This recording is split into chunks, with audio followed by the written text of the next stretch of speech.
بەناوی خدای گەورە و میهرەبان بڕیاری لیژنەی باڵای بینینی مانگ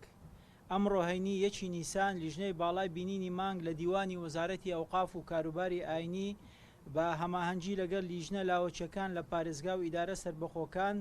بە مەبەستی دیارکردنی یەکەمین ڕۆژی مانگی ڕەمەزانی پیرۆز کۆبەوە لەبەر هەبوونی بەڵگەی شەرعی پێویست دەرکەوت کە مانگ لە ئاسمانی هەرێمی کوردستان بیندراوە. بۆیە لیژنەی باڵای بینینی مانگ ڕایدەگەینێت کە سبەی شەمە 2 نیسانی 2022 زاینی بەرامبەر بە 1 ڕەمەزانی ساڵی 1443 کۆچی لە خوای گەورە دەپاڕێینەوە ڕۆژ و نوێژ و تەراویح و خواپەرستی هەموو لایە قبول بکات و ئەو مانگە بکاتە مانجی خێر و خۆشی بۆ هەموو لایەک واتە سبەینێ شەمە یەکەم ڕۆژی مانجی ڕەمەزانی پیرۆزە.